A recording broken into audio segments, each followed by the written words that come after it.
Okay, welcome back. I can't believe that if you're here watching this, but I kind of in the last video, it wasn't my best work, but I discussed a bit about kind of calculus and what a derivative is. Some people might have helped, that might have helped some people, it might not have helped other people. I will also, I think, include in these videos links to additional resources that might be better than mine. But I'm skipping over a universe of information here and stuff that we could do and kind of jumping right into some other arbitrary piece. But what I established in the previous video, and let me use this eraser here, is that we have something called the power rule. The power rule says that if I have a function, f of x equals something like x to the third power plus 4x squared plus 3x plus 2, I can get the derivative of this function with the power rule. So the power rule says that I take the exponent, multiply it, and then subtract 1 to the exponent. So I have 3x squared plus 8x plus, in this case, 1, subtract 1, I get 0.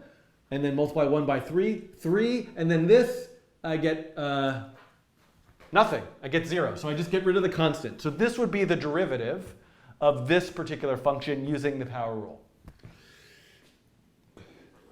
Power rule.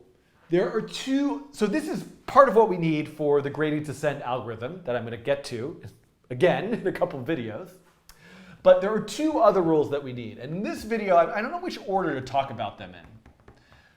I think in this video, I will talk about the chain rule. I'm picking the one that I'm much less comfortable with. So the chain rule involves, and both chain rule and partial derivatives involve systems with multiple variables. So in this case, this function has a single variable. So let's say I have a function, y equals 4x squared. Now I know that the change in y relative to the change in x, the derivative of this function is 8x. That is the power rule.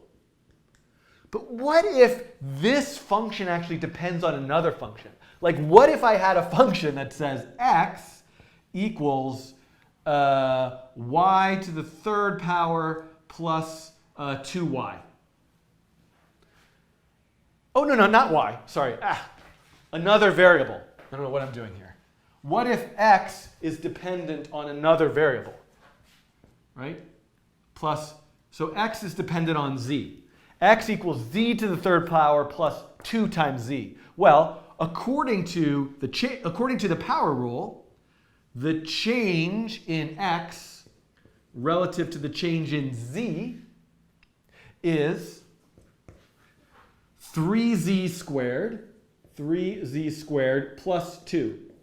And this is also the power rule. But what if I wanted to ask, how does y change relative to z?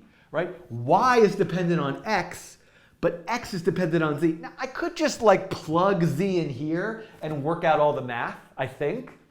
But I can also use something called the chain rule. The chain rule states that with a function that depends on another function, I can separate this out into two different parts. I can say dy over dz equals the change in y relative to x times the change in x relative to the change in z. You can see how this could kind of works out, because you can almost like cancel those out and you have dy over dz. So if I were just to follow this along, I now have 8x times 3z squared plus 2, which would now give me 8xz squared plus 16x, if I did the math there correctly. So this would be the chain rule, which would give me the derivative of the derivative of y relative to z. Is that the right way to describe it? If y depends on x and x depends on z. So this is the chain rule. Okay, so now we've got what is a derivative with the power rule. We've got what if I have one function that depends on another function. that this depends on another function. I can do a derivative with the chain rule. I'm setting up things that we need. And there's one more thing that I need to talk about, which is what is a partial derivative. Once I talk about what a partial derivative is, then we can go back to the gradient descent math and work out and derive that exact formula that I used in that previous video, which seems like a lifetime ago.